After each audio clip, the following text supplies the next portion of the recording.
안녕하세요, 여러분. 밤동아 TV입니다. 오늘도 밤동아 TV를 찾아주셔서 감사합니다. 1시간 동안 흥미진진 재미있는 옛 이야기 들으시고 오늘 밤도 편안한 휴식 가지시길 바랍니다. 3명의 매형이 준 3가지 물건. 옛날 어느 나라에 아들 하나와 딸 셋을 가진 왕이 있었답니다. 왕은 세 딸을 한꺼번에 결혼시키고 싶었어요. 그래서 묘한 방법을 생각해내었지요. 내일 정오에 궁전 앞에 서서 기다렸다가 그 앞을 지나가는 총각들이 있으면 내 딸들과 결혼시키자. 사윗감을 따로 고를 필요 없이 운명에 맡겨보는 것이야. 하느님이 좋은 짝을 맺어주시겠지. 이렇게 생각한 왕은 다음날 궁전 앞으로 나갔답니다. 정오가 되자 남루한 옷차림의 총각 하나가 천천히 다가왔어요. 왕은 총각을 불러 세웠지요. 간이 콩알만해진 총각이 왕 앞에 엎드렸답니다. 왕이 총각에게 물었어요. 너는 어디에서 무엇을 하는 젊은이냐? 총각이 대답하였어요. 저는 시골에서 돼지를 기르며 살고 있습니다. 장가를 들지 않았나? 예, 천한 일을 한다고 시집 오겠다는 처녀가 없어 아직 혼자 살고 있습니다. 그럼 내 큰딸과 결혼해라. 예? 총각은 눈이 휘둥그레졌어요. 왕이 농담을 하고 있나 해서 왕의 얼굴을 멍하니 바라보았지요. 내일 낮 12시까지 궁전으로 오너라. 결혼식을 올려야 하니 말이다. 전하, 황공하옵니다.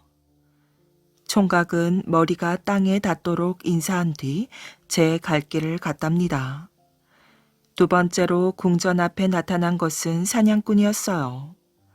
왕은 사냥꾼을 둘째 딸과 결혼시키기로 하고 돌려보내었지요. 세 번째로 궁전 앞에 나타난 것은 묘직이었답니다.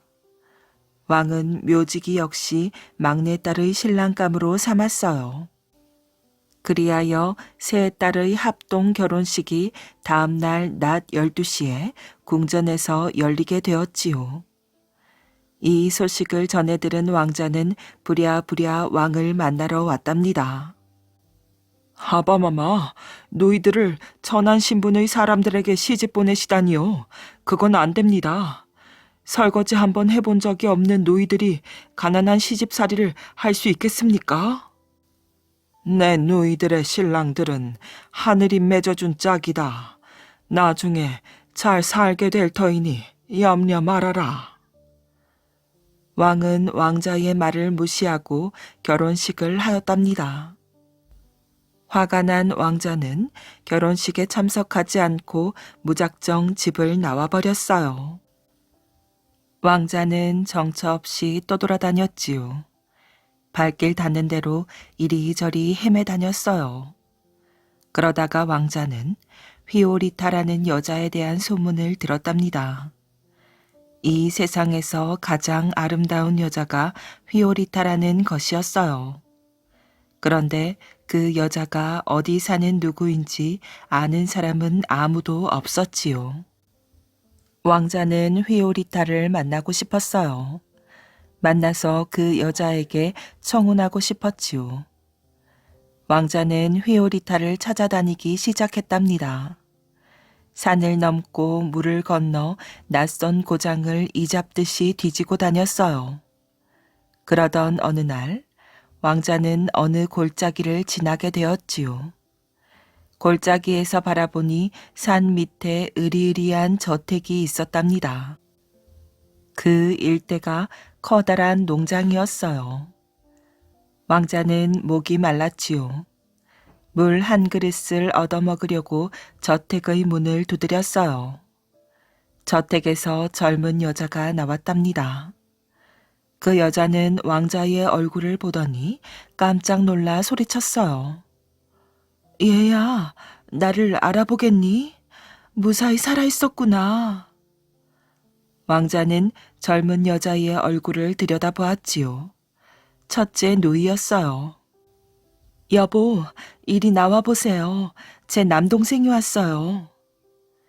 첫째 누이는 집안을 향해 큰 소리로 외쳤답니다. 첫째 매형이 뛰어나왔어요. 그는 왕자의 손을 덥석 잡으며 반가워하였지요. 왕자는 집 안으로 들어갔답니다.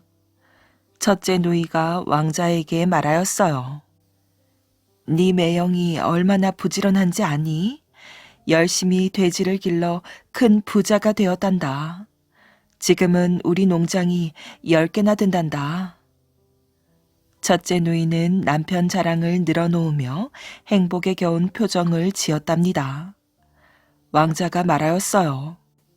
잘 사신다니 정말 다행이네요. 둘째 누이하고 셋째 누이는 종종 만나세요? 그럼 만나다 마다 모두 다 성공하여 부자 소리를 듣는단다. 대궐 같은 집을 짓고 잘 살고 있지. 여기서 반나절쯤 걸어가면 둘째 누이 집이 있고 거기서 한나절만 걸어가면 셋째 누이 집이란다. 이번에 반드시 들러야 한다. 만나면 무척 반가워할 거야. 왕자도 둘째 누이와 셋째 누이가 보고 싶었어요. 그래서 이번에 그들 집을 차례로 들르기로 하였답니다. 다음 날 아침 집을 나서려는데 첫째 매형이 왕자를 불러 세웠어요. 처남, 선물 하나를 주고 싶어. 거절하지 말고 밖에 나. 그게 뭔데요? 돼지털 3가닥이야. 위험한 일을 만나면 이것을 냅다 던지게. 그러면 돼지의 도움을 받게 될 것이야. 고마워요, 매형. 왕자는 돼지털을 받아 품속에 고이 간직하였어요. 첫째 누이 집을 떠나 동쪽으로 반나절쯤 걸었답니다. 그러자 웅장한 저택이 나왔지요. 둘째 누이 내외도 왕자를 반갑게 맞아주었어요. 왕자는 둘째 누이 집에서 하룻밤을 묵었답니다. 이튿날 길을 떠나려는 왕자에게 둘째 매형이 깃털을 손에 쥐어주며 말하였어요. 내가 주는 선물이니 사양 말고 받게. 혹시 위험에 빠지면 깃털을 공중에 날리게. 그러면 새들의 도움을 받게 될 걸세. 왕자는 둘째 누이 집을 떠난 지 하루 만에 셋째 누이 집에 도착하였어요. 그는 셋째 누이 내외로부터 융숭한 대접을 받으며 이틀 동안 편안히 지내었지요. 떠나기 전날 밤 셋째 매형이 왕자에게 말하였어요. 나그네 길은 언제나 위험이 따르게 마련이네. 아기뼈를 줄 테니 어려운 일을 당할 때 집어 던지게. 그러면 아기의 도움을 받게 될 걸세. 왕자는 셋째 매형이 주는 아기뼈를 받아 품속에 고이 간직하였어요. 왕자는 나그네 길을 떠났답니다. 휘오리타라는 천하 제일의 미녀를 찾아 낯선 마을을 떠돌아다녔어요. 왕자는 셋째 누이 집을 나선 지 1년 만에 어떤 자그마한 왕국으로 흘러 들어갔지요. 그 왕국의 공주가 빼어나게 아름답다는 소문을 들었던 것이랍니다. 왕자는 궁전 주위를 뱅뱅 돌다가 궁전 건너편에 사는 노파 한 사람을 우연히 만났지요. 노파는 왕자가 비록 허름한 옷을 입었을 망정 보통 사람이 아니라는 것을 첫눈에 알아보았어요. 그래서 노파는 왕자에게 정중한 태도로 먼저 말을 걸었어요. 뇌신지 모르겠지만 무슨 까닭으로 이 근방을 돌아다니십니까? 나는 먼 나라에서 온 왕자요. 이 왕국의 공주가 무척 아름답다는 이야기를 어디선가 듣고 왔는데 혹시 공주에 대해 아시오? 아, 휘오리타 공주님이요? 휘오리타 공주? 왕자는 저도 모르게 소리쳤어요. 하, 드디어 찾았구나. 자나깨나 잊지 못한 그 이름, 휘오리타. 왕자는 노파에게 바싹 다가서며 물었답니다. 이 왕국의 공주가 정말 휘오리타요? 세상에서 가장 아름답다는. 휘오리타 공주님으로 말하면 천하 미인이지요. 공주님을 그리워하며 상사병을 앓다가 죽은 사람이 한둘이 아니랍니다. 공주님과 결혼하고 싶어 여러 나라 왕자님들이 구름대같이 몰려왔지만 모두 목숨을 잃고 말았어요. 아니, 목숨을 잃다니 그건 또 무슨 소리요? 우리 왕국의 임금님은 공주님을 아무한테나 시집 보내지 않으려고 하십니다. 총명하고 용기 있는 젊은이를 사위로 삼고 싶어 하시지요. 그래서 청혼에 오는 왕자들에게 시험 문제를 낸답니다. 문제를 마치면 합격이지만 문제를 마치지 못하면 그 자리에서 죽여버려요. 시험 문제라? 공주님이 특별히 좋아하는 게 있습니까? 음악이라든가 미술이라든가 뭐 그런 것 말이요. 있지요. 악기를 무척 좋아한답니다. 임금님은 공주님을 위해 악기를 사주고 있다는데 공주님 방에는 별의별 악기가 다 있대요. 왕자는 노파와 헤어져 챈발로라는 악기를 만들어 파는 장인을 찾아갔어요. 내가 원하는 대로 악기를 만들어 줄 수 있겠소? 예, 말씀해 보시지요. 챈발로를 아주 크게 만들어 주시오. 사람이 속에 들어가 있어도 좋을 정도로 말이오. 알겠소? 예, 그대로 만들겠습니다. 그리고 부탁이 있어. 챈발로를 만들면 내가 그 속에 몸을 숨길 거요. 그러면 그 챈발로를 당신이 마차에 싣고 궁전을 찾아가시오. 궁전에서 임금님을 만나 챈발로를 연주하시오. 임금님은 아름다운 선율의 음악을 듣고 나면 틀림없이 당신에게 챈발로를 팔라고 요구할 거요. 그러면 그 자리에서 챈발로를 두말 없이 파시오. 당신이 내 부탁을 들어준다면 1,000더켓을 주겠소. 장인은 왕자의 부탁을 받고 고개를 끄덕였어요. 좋습니다. 시키는 대로 하지요. 장인은 며칠 걸려 크고 훌륭한 챈발로를 만들었어요. 그는 그것을 마차에 싣고 궁전으로 갔답니다. 악기를 만들어 파는 장인이 찾아왔다는 전가를 받고 임금님은 장인을 안으로 불러들였어요. 장인이 커다란 챈발로를 가지고 나타나자 임금님은 깜짝 놀랐지요. 세상에 저렇게 큰 챈발로가 있었단 말인가. 어디 한번 내 앞에서 연주를 해보아라. 장인은 임금님의 명령이 내려지기 무섭게 연주를 시작했답니다. 맑고 아름다운 음악이 궁전에 울려 퍼졌어요. 연주가 끝나자 임금님은 대단히 만족한 표정을 지으며 장인에게 말하였지요. 네가 아주 훌륭한 챈발로를 만들었구나. 내가 그 챈발로를 공주에게 선물하고 싶으니 나에게 팔거라. 값은 후하게 쳐주마. 임금님은 챈발로를 사서 휘오리타 공주의 방으로 옮겼어요. 휘오리타 공주에게 임금님이 말하였지요. 얘야, 이 세상에 둘도 없는 진귀한 악기란다. 마음에 드느냐?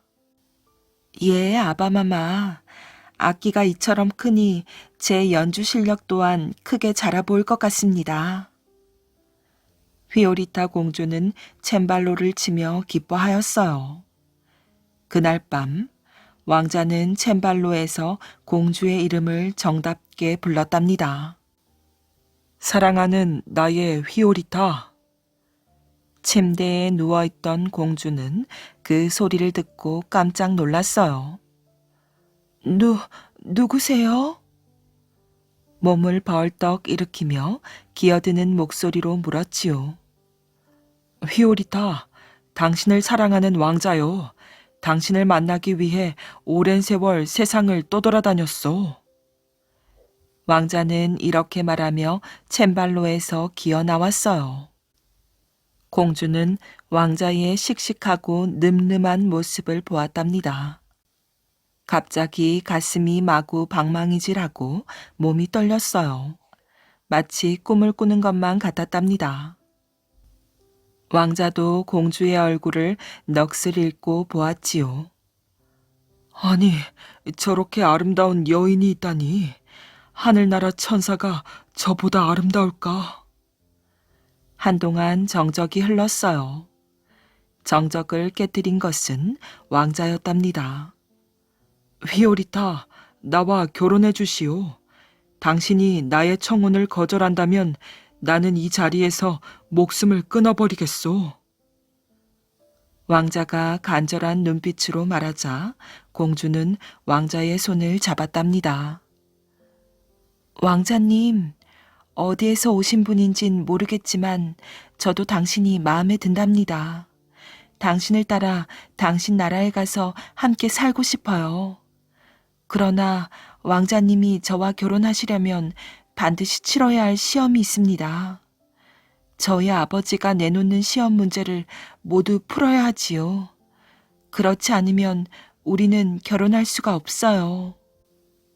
휘오리타, 걱정하지 마시오. 반드시 시험을 통과하여 당신을 아내로 맞이하겠소.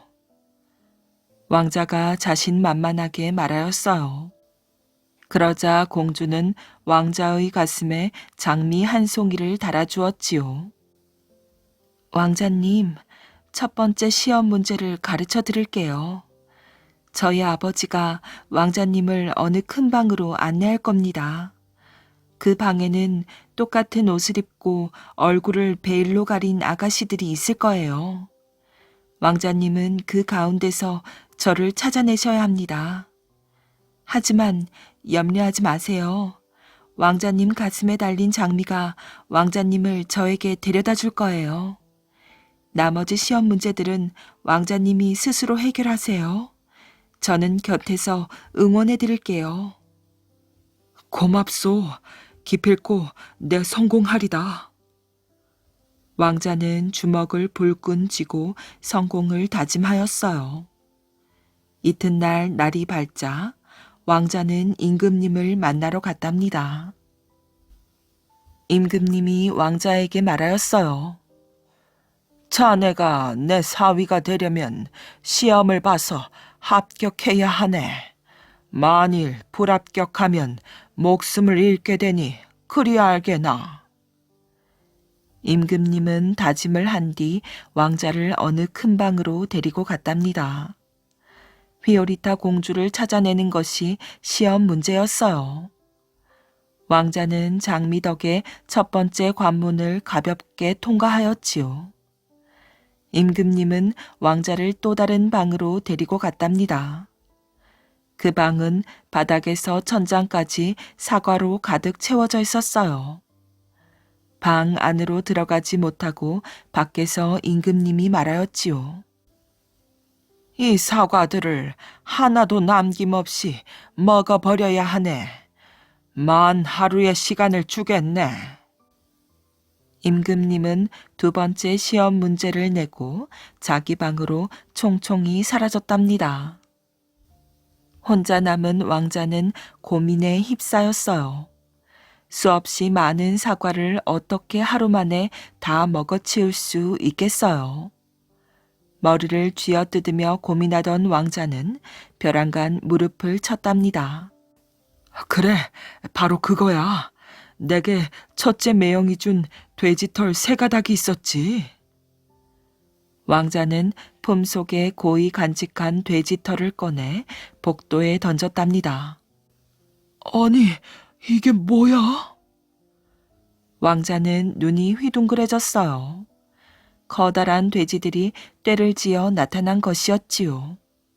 돼지들은 꿀꿀거리며 꾸역꾸역 방으로 몰려왔어요. 그러더니 그 많은 사과를 순식간에 먹어치웠지요. 임금님은 방 안에 사과 하나 남아있지 않은 것을 보고는 깜짝 놀랐답니다. 대단한 솜씨로군. 귀신과 겨루어도 이기겠는걸. 임금님은 속으로 감탄에 마지 않았어요. 그러나 겉으로는 태연히 말하였지요. 자네가 두 번째 관문까지 무사히 통과했지만 이제부터는 어림없네. 자, 나를 따라오게. 임금님은 왕자를 휘오리타의 방으로 데리고 갔답니다. 세 번째 시험 문제를 내었어요. 새 떼를 불러와서 그 울음소리로 내 딸 휘오리타를 잠재우게. 왕자는 품속에서 둘째 매형한테 받은 깃털을 꺼내었지요. 그리고 그것을 공중에 날렸답니다. 그러자 어디선가 새떼가 날아들었어요. 새떼는 일제히 울음소리를 토해내었지요. 휘오리타 공주는 그 울음소리를 듣고 스르르 잠이 들었답니다. 세 번째 관문까지 통과하자 임금님은 왕자가 사람으로 보이지 않았어요. 재주와 지혜가 이 정도라면 사윗감으로 나한테 푼에 넘치지. 얘야, 부디 마지막 문제도 풀어 꼭 합격하길 바란다. 임금님은 마음속으로 왕자에게 성원을 보내며 네 번째 시험 문제를 냈답니다. 말을 잘하는 2살짜리 아기를 당장 데려오게나. 밖으로 나가면 안 될세. 임금님의 명령이 떨어지자 왕자는 품속에 고이 간직한 아기 뼈를 꺼내었어요. 셋째 매형한테서 받은 것이지요. 왕자는 아기 뼈를 집어던졌어요. 그러자 난데없이 2살짜리 아기가 나타났지요. 아기는 임금님에게 다가가 씩씩하게 말하였어요. 임금님, 안녕하세요. 나라를 다스리느라 얼마나 고생이 많으세요. 이제 휘오리타 공주님을 결혼시키면 물러나 편히 사세요. 임금 자리를 사위에게 물려주고 자연을 벗하며 사시란 말이에요. 그러면 임금님이나 이 나라나 행복한 앞날이 펼쳐질 거예요. 임금님은 소스라치게 놀랐답니다. 아기가 자기 속마음을 꿰뚫어 보았기 때문이지요. 이 젊은 친구를 내 딸과 결혼시켜 임금 자리에 앉히겠다고 마음먹었는데 그 마음을 아기에게 들켜버렸군. 허허, 신동이 나타났네 그려. 임금님은 어려운 4가지 문제를 모두 알아맞힌 왕자에게 말하였어요. 자네에게 내 딸을 주겠네. 행복하게 잘 살게나. 임금님은 공주의 손을 잡아 왕자에게 넘겨주었어요. 그리고는 머리에 쓴 왕관을 벗어 왕자의 머리에 씌워주었지요. 자네가 이 나라를 다스려 주게나. 자네의 재주와 지혜라면 훌륭한 임금이 되고도 남을 걸세. 왕자와 공주의 결혼식이 성대하게 베풀어졌답니다. 결혼식에는 새 누이와 매형들뿐 아니라 왕자의 아버지와 어머니도 참석하였지요. 결혼식에 이어 임금 즉위식이 벌어졌어요. 왕자가 휘오리타 공주 왕국의 임금님이 되는 순간이었지요. 그때 왕자의 아버지가 왕자의 머리에 자기 왕관을 씌워주었어요. 왕자의 머리에 왕관 2개가 얹어진 것이랍니다. 왕자가 입을 열었어요. 두 나라에 한 임금은 있을 수 없는 일이요. 따라서 지금 이 순간 두 나라의 통일을 선포하오. 새 임금의 말이 떨어지자 즉위식에 모인 백성들은 임금님 만세 하고 외쳤답니다. 새 임금은 휘오리타 왕비와 평생토록 정답게 살았답니다. 심부름을 가는 아이. 김진사 댁에 심부름을 좀 다녀오너라. 예, 아버지. 한 아이가 아버지의 심부름으로 집을 나섰답니다. 김진사 댁은 멀리 떨어져 있었어요. 김진사 댁이 있는 마을까지 가려면 꽤나 먼 길을 걸어가야 했답니다. 아이는 떠나기 전에 어느 길로 가야 하는지 아버지에게 자세히 전해 들었어요. 그렇지만 처음 가는 길이어서 그런지 무척 멀게만 느껴졌지요. 1시간쯤 걸어왔는데 앞으로 몇 시간을 더 가야 하지? 도무지 알 수가 없네. 아이가 이런 생각을 하며 황토길을 걸어가고 있을 때였어요. 맞은편에서 걸어오는 꼬마가 있었답니다. 아이는 그 꼬마를 불러 세웠어요. 너한테 물어볼 게 있는데 대답해 주겠니? 이 길이 김진사 댁 마을로 가는 길 맞지? 꼬마가 대답하였어요. 길을 따라 쭉 가면 그 마을이 나온단다. 내가 그 마을에서 살거든. 김진사 댁에 심부름을 가나 보지.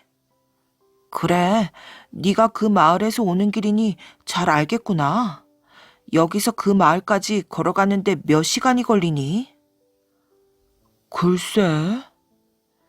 꼬마는 대답하지 않고 머뭇거렸어요. 그러자 아이가 다그쳤지요. 왜 대답을 안 하니? 여기서 김진사 댁 마을까지 몇 시간이 걸리냐니까. 그러나 꼬마는 여전히 입을 다문 채 아무 대답도 하지 않았답니다. 마침내 아이는 토라져서 등을 돌렸어요. 대답하기 싫으면 하지 말거라. 별 이상한 녀석 다 보겠네. 그리고는 마을을 향해 걸음을 옮겼지요. 이때 꼬마는 아이의 걸음걸이를 살피더니 입을 열었답니다.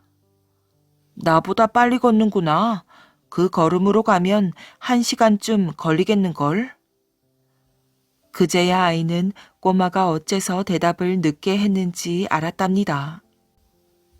참 지혜로운 꼬마로구나. 나는 그런 줄도 모르고. 아이는 꼬마에게 고맙다고 인사하고 김진사 마을을 향해 발걸음을 재촉했답니다. 무당집에 들른 사또. 옛날 조선조 명종 때 대가의 장원급제한 고 경명은 점도 잘 치는 제주꾼이었고 임진왜란이 일어났을 때에는 의병장으로서 활약도 하였답니다. 그런 그가 전라도 순창고을 수령으로 있을 때 연병을 앓다가 그만 죽고 말았지요. 그런데 온몸이 차디차게 식어 뻣뻣해지는데도 심장만은 여전히 따뜻한 기운이 남아있어 혹시나 살아날까 하고 식구들이 지켜보고 있었답니다. 그런데 정말 그랬더니 죽은 지 만 하루가 지나자 눈을 뜨는 게 아니겠어요. 온 식구들이 기뻐하며 따뜻한 수건으로 온몸을 따뜻하게 해주며 주물러주고 미음을 입에 떠넣으니 얼마 후 자리에서 일어나는 것이었지요. 그리고 나서 고경명은 이런 이야기를 하는 것이었어요. 아, 글쎄, 저승사자가 들이닥치더니 나를 데리고 머나먼 길을 가는 게야.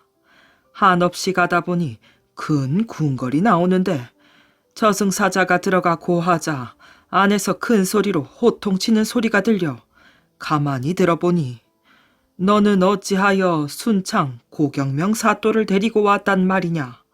냉큼 다시 데려다주고 아무 마을에 가면 고경명이가 있으니 그를 잡아오너라 라는 소리가 나는 것이었어. 그래서 나는 다시 살아나는 모양이군 하고 중얼거리며 좋아하고 있자니 조금 있다가 나를 데리고 갔던 그 사자가 어깨를 축 늘어뜨리고 나와서는 다시 나가야겠으니 따라오시오라면서 불이 나게 앞서가는 게야. 그리하여 나는 죽을 힘을 다하여 따라오는데 주위를 잘 살펴보니 이미 순창골 경계에 들어서는 것이었지. 그런데 길가의 한 민가에서 무당이 창구를 치고 징을 치며 신나게 굿하는 소리가 들리자 저승사자가 말하길 우리 저기 가서 술과 밥 좀 얻어먹으며 잠시 쉬었다 갑시다라고 해서 따라 들어간 게야. 아, 그랬더니 말이야. 거기서 굿을 하던 무당이 내가 이 고을 수령인 줄을 알아보고 우리 고을 고사또님이 오셨네.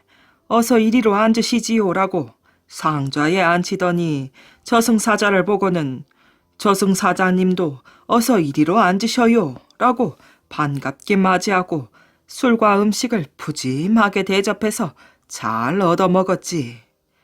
그리고 우리 둘은 술이 취하여 밖으로 나온 뒤 저승사자더러 여기서부터는 내가 길을 아니 혼자 가겠소라고 말하고는 각자 헤어져 오는 길이다. 고사또는 이 말을 마치고는 곧장 이방을 불러 분부를 내렸지요. 너는 이 즉시 순창 들어오는 경계 어느 마을에 가면 길가에 있는 민가에서 굿을 했거나 아직도 하고 있을지 모르니 가서 확인해 보고 오너라.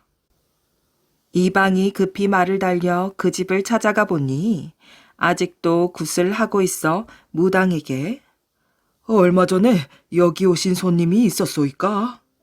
라고 묻자 예, 순창고을 고경명 사또와 저승사자가 오셔서 술과 음식을 드시고 갔소이다.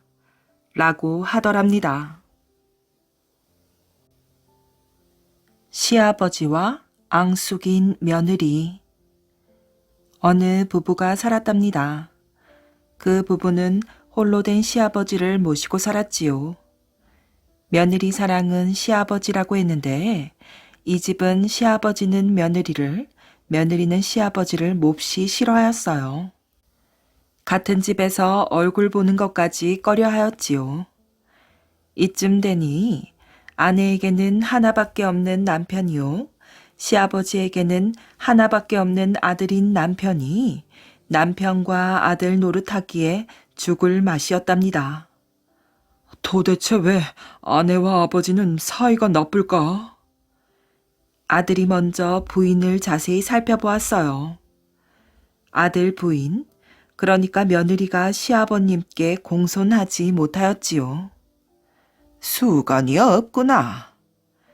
시아버지가 세수를 하고 수건을 찾으면 며느리는 이렇게 말하였답니다.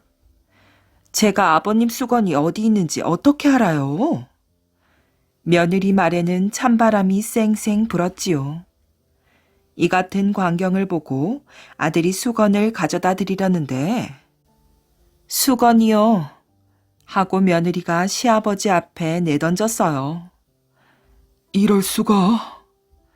아내의 행동을 보고 남편은 놀랐답니다. 수건을 내던지는 것도 그렇지만 글쎄 아내가 아버지 앞에 내놓은 것은 수건이 아닌 발 닦는 걸레였어요. 어느 날 아들이 이웃 친구네 집으로 농기구를 빌리러 갔답니다. 친구와 이런저런 이야기를 나누다가 친구가 살며시 이야기해 주었지요. 요즘 자네 부인 좀 잘 살펴보게나. 그게 무슨 말인가? 자네 아버님이 자네 부인에게 밥도 제대로 못 얻어먹는다는데 어찌된 일인가? 아니, 그게 무슨 소린가? 남편은 부끄럽기도 하고 마음이 아팠답니다. 조용히 하게. 아는 사람은 다 아는 사실이라네. 삼시 세끼니를 아버님과 함께 식사를 하는데 이건 또 무슨 소리란 말인가? 누가 대체 그런 말을 하던가? 누구긴 누군가? 자네 아버님이지. 우리 아버지한테 자네 아버지가 직접 말하더래. 우리 아버지께서? 그렇다네. 아들은 곰곰이 생각하였지요. 나를 키워주신 아버지. 아들은 자기 부인이 아버지께 수건 대신에 발 닦는 걸레를 주는 걸 직접 보았던 차였어요. 그렇지만 밥을 안 드린다는 건 믿어지지가 않았지요. 그렇다고 아버지께 직접 물어보았다가는 오히려 싸움만 크게 벌어질 것 같아 속만 끓이며 지켜보았어요. 아버지와 아내는 아무것도 아닌 작은 일을 부풀려 자기 좋을 대로 말하였지요. 어느 날 아들은 장터에 갔다가 늦게 왔답니다. 아버지 일로 고민하던 아들은 좋은 생각이 떠올라 늦은 저녁을 먹으며 아내에게 말하였지요. 여보, 장에 가서 내 이상한 것을 봤어. 무얼 보았는데 그래요? 웬 젊은이가 살이 통통하게 찐 영감을 갖다 파는데 글쎄 많은 돈을 받던데. 아내가 그런 일이 어디 있냐며 말하였지요. 여보, 무슨 말도 안 되는 소리를 하는 거예요. 그래서 내가 별것이라고 하지 않았어. 정말 그럴 리가 있을라고? 부인은 말을 이렇게 하면서도 관심이 있는 듯 하였지요. 남편은 부인에게 가까이 가서 귀에 대고 말하였어요. 여보, 우리 아버지도 살만 조금 더 찌면 멋있을 것 같은데 잘 잡수시게 해서 팔면 어떨까? 처음에 부인은 그래도 아버지를 팔 수 없다고 하였지요. 그러나 남편이 자꾸 말하자 부인은 좋다고 하였어요. 그래서 그날부터 아버지에게 잘 해드리기로 하였지요. 고기 반찬도 하고 생선 반찬도 하면 되겠지요. 반찬도 반찬이지만 마음이 편해야 하니 당신 당분간은 아버님을 잘 모셔야 해. 남편 말에 부인은 고개를 끄덕였어요. 아무리 잘 먹어도 기분이 좋아야 마음이 편하고 마음이 편해야 살이 찌는 것 아니겠어요. 이러기를 열흘, 한 달이 지나고 석 달이 지나자 시아버지 얼굴이 뿌옇게 살이 오르고 마음도 부드럽게 달라졌어요. 내가 못난이지. 저렇게 잘해주는 며느리를 구박하고 흉을 보다니. 시아버지는 며느리가 자기를 잘 먹여 팔려는 줄도 모르고 스스로 반성하며 자기 잘못을 뉘우쳤어요. 며느리들 이야기가 나오면 세상에 우리 며느리 같은 애는 없을걸 하고 입에 침이 마르도록 칭찬을 하였어요. 뿐만 아니라 누가 묻지도 않는데 며느리 자랑을 입에 달고 다녔지요. 빨래터에서도 대추나무집 며느리가 효부라며. 우물가에서도 대추나무집 어르신이 며느리 덕에 호강을 한다면서요. 어디를 가나 사람들이 모였다 하면 대추나무집 며느리 칭찬이 자자하였답니다. 아이고 자네는 시아버님을 어떻게 모시기에 온 마을 사람들이 칭찬을 하나? 이웃집 아낙네들이 며느리에게 물어왔어요. 그럴 때마다 며느리는 가슴이 쿵쾅거렸지요. 잘하려고 한 것이 아니라 시아버지를 잘 먹여 살찌게 해서 팔아 돈을 벌려고 했던 것이 마음에 걸렸답니다. 사실 며느리는 시아버지가 보기 싫어 남편 말만 믿고 좋다고 한 것이었으니까요. 그런데 이상하게도 날이 가면 갈수록 시아버지가 좋아지고 시아버지 없으면 못 살 것 같았지요. 시아버지도 마찬가지였답니다. 며느리가 너무 좋아 며느리 없이는 단 하루도 못 살 것 같았어요. 남편은 이 두 사람의 사이를 잘 살펴보았지요. 역시 자기 부인과 자기 아버지 사이가 정말 보통이 아니었답니다. 남편은 아버지 몰래 부인에게 말하였어요. 여보, 내일이 장날이니 아버지를 내다 팝시다. 네? 부인은 깜짝 놀랐지요. 가슴에 쿵 하고 무거운 것이 내려앉는 것 같았답니다. 이젠 아버지가 보기 좋지 않소. 팔면 좋은 값을 받을 것이오. 아이고, 아버님을 팔면 안 되는데, 이를 어쩌지? 부인은 걱정이었어요. 여보, 아버님을 팔지 않으면 안 되나요? 당신 정신이 어떻게 된 거 아니야? 여태껏 아버지께 드린 돈이 얼마인데 이제 와서 안 된다는 것이야? 남편은 물러서지 않았지요. 아버님을 파는 건 안 될 일이지요. 제가 잘 모실 테니 함께 살아요. 네? 아내는 닭똥 같은 눈물을 흘리며 자기의 잘못을 남편에게 빌었답니다. 남편은 속으로 무척 기뻐하였어요. 그리고 빙그레 웃으며 아내를 달래주었지요. 이제 원수 같던 시아버지와 며느리는 뗄래야 뗄 수 없는 좋은 사이가 되었답니다. 입춘 대길, 콧춘 대길. 옛날에는 말이지요. 새봄이 되면 집집마다 입춘방이라는 걸 써 붙였거든요. 대문에다가 큼지막하게 입춘대길이라고 써붙여 놓는 것이었어요. 새봄과 함께 복이 많이 들어오라는 뜻이지요.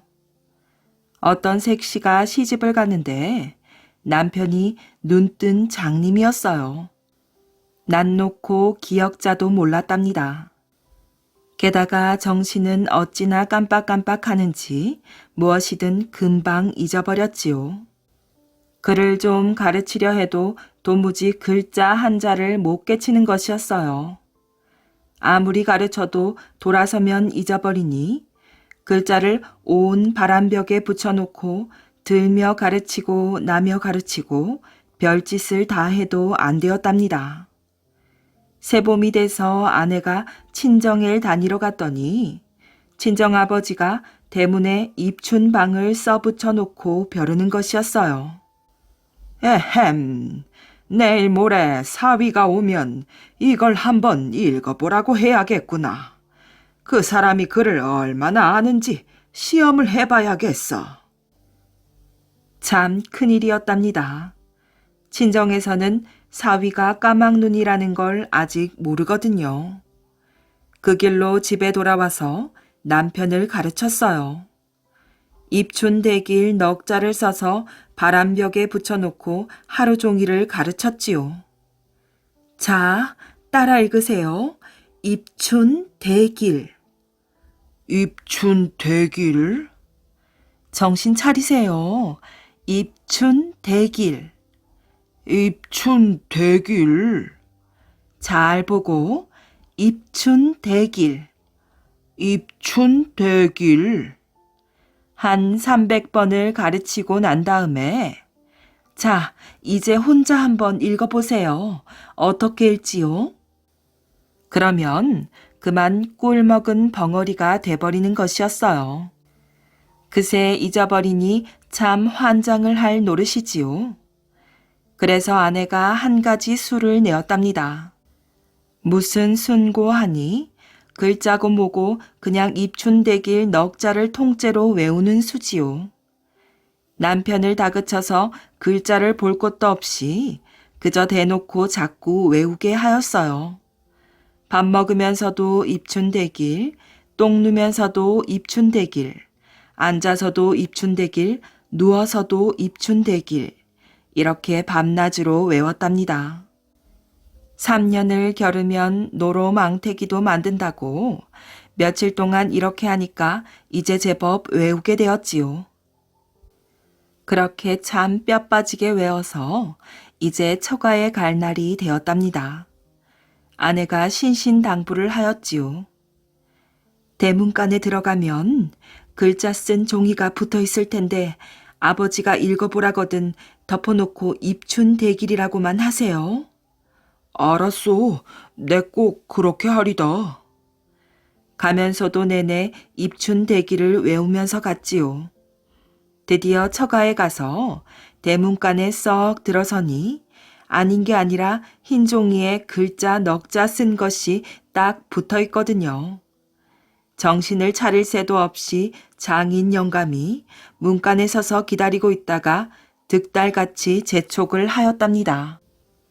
에헴, 자네, 저 대문에 써붙여 놓은 글자를 한번 읽어보게. 그런데 이를 어쩌지요? 그새 외운 걸 잊어버린 것이에요. 벌써 잊어버렸어. 저걸 뭐라고 하더라? 머리를 쥐어짜다 보니 뒤에 세 글자는 어렴풋이 떠올랐어요. 무슨 춘이고 대길이라고 했던가? 그런데 처음 글자가 뭐였더라? 첫 글자가 도무지 생각이 나야 말이지요. 눈만 멀뚱멀뚱하다가 아내를 보니 아내가 자꾸 손으로 얼굴 아래쪽을 가리켰어요. 아내 딴에는 입춘 대길의 입자가 생각나라고 입을 가리킨 것이었지요. 그런데 손가락을 입에 갖다 대니 마치 코를 가리키는 것 같거든요. 옳거니 아내가 코를 가리키는 걸 보니 코춘 대길이랬다. 이렇게 생각하고 코춘 대길입니다 하고 크게 소리를 질렀답니다. 출세 방법도 가지가지. 때는 조선시대에 묵과의 급제를 하고도 직책을 받지 못해 한량으로 지내는 사람들이 많았답니다. 호가 500인 이주국도 그런 무리 중의 하나였지요. 그는 기골이 장대하고 특히 활쏘기에 능했답니다. 그는 늘 산에 올라 사냥으로 소일을 하고 있었지요. 그러던 어느 날 삼청동 뒷산에 올랐다가 그의 기척에 놀라 푸드득 날아오르는 장기를 향해 화살을 날렸답니다. 장기가 힘없는 날갯짓으로 떨어진 곳은 고래등같이 큰 기와집 아니었지요. 단숨에 산에서 뛰어내려 눈여겨봐뒀던 그 집 대문을 두드렸어요. 하인이 나오자 다짜고짜 호통을 쳤답니다. 내 꿩을 내놓아라. 하인은 주인의 세력을 믿는지 무슨 꿩이냐고 시치미를 떼었지요. 이 녀석이 매 맛을 봐야 정신을 차리겠군. 쇠내는 뭐? 이주국이 그 억센 손으로 하인의 멱살을 틀어지며 고함쳤답니다. 내놓으라면 내놓을 것이지 웬 잔말이냐? 대문 앞에서 큰 소리가 나자 청지기가 달려나와 말하였어요. 뭔 일인지는 모르오나 대감님께서 들어와 말하랍니다. 대문 안으로 들어서자 대감이라는 사람이 이미 사랑채 대청에 나와 있었지요. 이주국은 그에게 무사답게 굴레를 올리고 나서 뒷산에서 자신의 화살에 맞은 장기가 분명 이댁 안에 떨어져 그 장기를 찾으러 왔건만 하인이 시치미를 뗀다고 그간의 사정을 이야기하였어요. 그러자 대감이 말하였지요. 어허, 하늘이 너에게 내리신 복인 줄 안게로구나. 하인은 아직도 내주기가 아까운지 대답을 머뭇거렸어요. 대감이 하인을 나무랐지요. 남이 애써 사냥한 꿩을 무슨 연유로 내드리지 않은 것이냐. 네 잘못은 내 얼굴에 먹칠된다는 것을 왜 모르느냐. 죄송하옵니다. 셋내 생각이 짧았습니다. 당장 내드리겠습니다. 하인은 급히가 장기를 들고 나왔어요. 꿩은 목을 막기는 했으나 아직 살아서 꿈틀거리고 있었지요. 대감은 이 주국의 활솜씨에 놀랐고 또 장부다운 모습에 호감이 들어 그를 방으로 초청해드려 주안상을 보게 했답니다. 그러자 이주국은 술안주 감으로 장기를 내놓았지요. 얼마 후 주안상을 사이에 두고 통성명부터 시작해 이런저런 얘기들을 나누다 보니 주인인 대감은 세자의 장인 세도가 홍봉안이었어요. 그는 마주 앉은 이 주복이 꿩사냥이나 다니는 한가한 사람이 아니라 무과에 급제하고도 직책을 얻지 못해 한량으로 지낸다는 것을 알게 되었지요.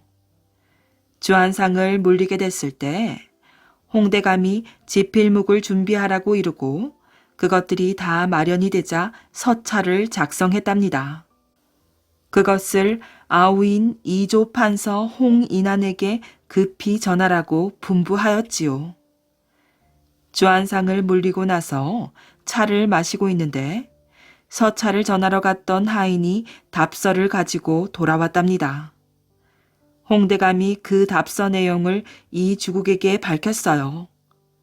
내용인즉 이번에는 보직을 줄 수가 없으니 다음을 기약하라는 것이었지요. 그 말을 듣자 이 주국이 즉시 말하였어요. 꿩값을 내셔야 하겠습니다. 제 꿩은 살아있는 꿩이었기 때문에 값을 몇 배로 쳐주셔야만 합니다. 홍대감은 기분이 크게 상해 이 주국에게 돈을 던져주었어요. 꿩값을 몇 배나 올려받아간 이 주국이 괘씸하였고 또 아우인 이조판서가 형을 이렇듯 난처하게 만들다니 싶어 화도 났답니다. 그래서 곧장 조금 전의 부탁은 없었던 것으로 하라는 서찰을 보내었지요. 형의 역정을 풀어주기 위해 이조판서는 무리를 하여 이 주국에게 보직을 마련해 주었어요. 이튿날 보직이 정해졌다는 통보를 받자 이 주국은 군복을 갖춰 입고 제일 먼저 홍대감을 찾아갔답니다. 굴레로 인사를 마치고 나서 그가 말하였어요. 꿩값으로 저에 대한 노여움이 이조판서께 전해지고 이조판서께서는 대감님의 노여움을 풀어드리기 위해 제게 서둘러 보직을 주셨습니다. 꿩값을 받아간 것은 뇌물이 아니지요. 홍대감은 속으로 허허, 이 사람 출세를 위한 꿩값이었군 하고 껄껄껄 너털 웃음을 웃어댈 수밖에 없었답니다. 서당제의 포도바위. 조선 초기 때였어요. 전라북도 임실군 삼계면 서당제에 있는 조그만 암자에 여승이 있었답니다. 어느 날 밤 이 여승의 꿈에 백발의 신령이 나타나서 여승은 들으라 하고 위엄있게 말하였지요. 아니, 신령님께서 어인일로 찾아오셨습니까? 그대에게 자식 하나를 주려고 찾아왔노라. 신령님, 당치도 않은 말씀입니다. 소승은 이미 불가에 들어온 몸입니다. 신령님께선 저를 욕되게 하지 마옵소서. 신령의 말을 듣고 여승은 펄쩍 뛰었지요. 이 산의 정기를 그대의 몸을 빌려서 자식으로 태어나게 할 것이다. 신령님, 아니되옵니다. 산 아래 마을에는 자식이 없어 걱정을 하는 사람이 많은데 하필이면 소승의 몸을 빌려야 한단 말입니까? 자식이 없는 집에서 태어나게 하심이 합당한 줄로 아옵니다. 여승의 말에 신령은 고개를 절레절레 흔들며 말을 이었지요. 그건 아니 된다. 귀한 아들이기 때문에 꼭 그대의 몸을 빌려야만 하느니라.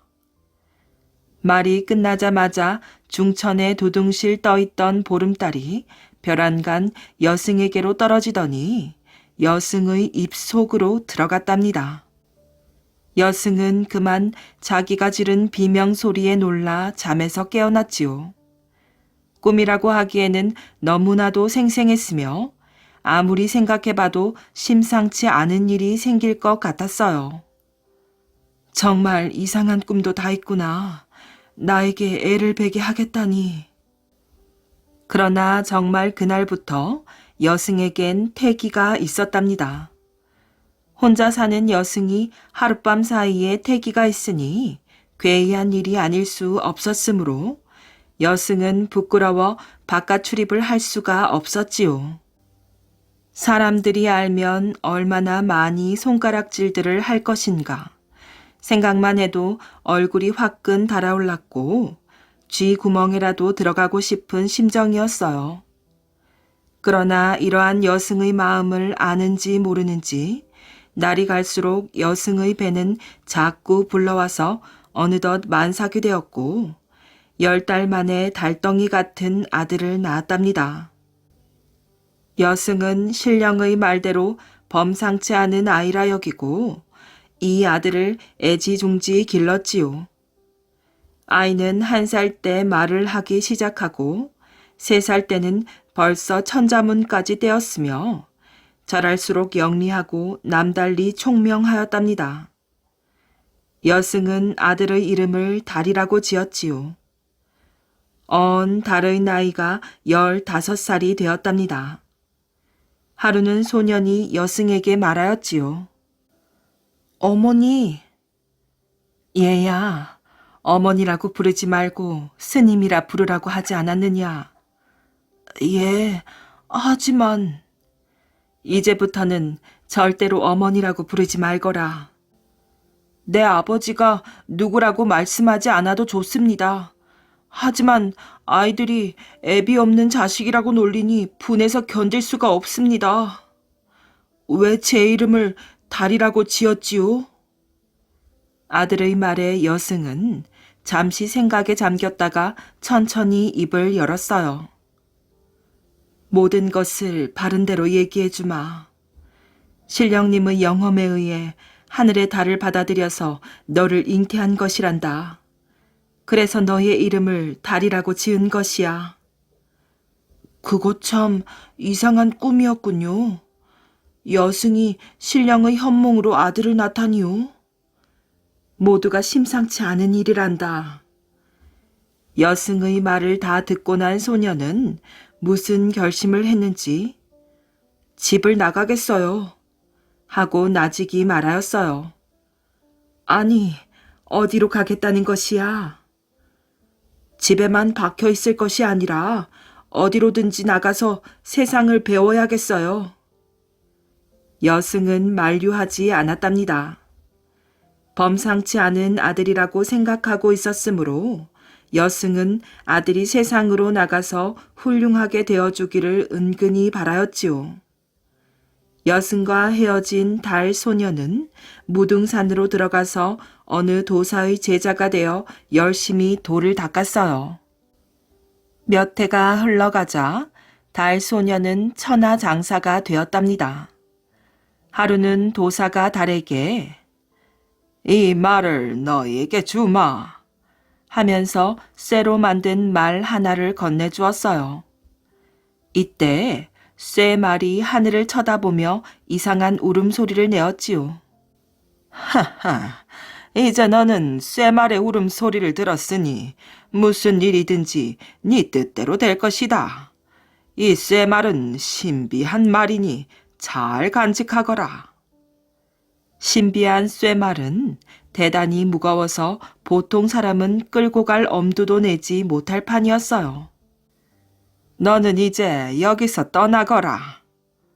예?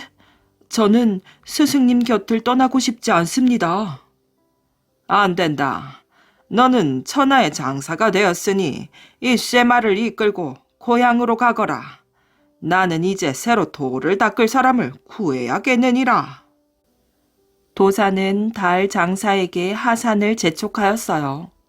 그리하여 달은 쇠말을 이끌고 고향으로 돌아가서 어머니인 여승과 재회하였답니다. 그런데 신기한 쇠말이 서당제의 암자에 있다는 소문을 들은 도포라는 이름의 도둑이 그 쇠말을 탐내게 되었지요. 내 꼭 그 쇠말을 훔쳐내고 말 테다. 도포 도둑은 이렇게 마음을 먹고 어느 날 깊은 밤중에 암자로 갔답니다. 옳지, 쇠말이 여기 있구나. 이제 이 보물은 내 차지다. 도둑은 좋아서 중얼거리며 쇠말을 짊어지고 줄행랑을 쳤답니다. 도포라는 도둑도 힘이 천하장사여서 쇠말을 거뜬히 가져갈 수 있었던 것이지요. 잠시 후 어떤 예감이 들어 잠에서 깨어난 달 장사는 곧 쇠말을 둔 곳으로 달려갔으나 쇠말이 보이지 않았지요. 아니, 어떤 못된 놈이 쇠말을 훔쳐갔구나. 달의 얼굴에는 금세 노기가 서렸어요. 이놈 어디 두고 보자. 쇠말을 못 쓰게 되는 한이 있더라도 내 놈을 그냥 두지는 않겠다. 달 장사는 큰 소리로 외치고서 종이에 글씨 석자를 써서 호공에 띄었답니다. 그때였어요. 어디선가 으아악하는 단말마의 비명소리가 들려왔지요.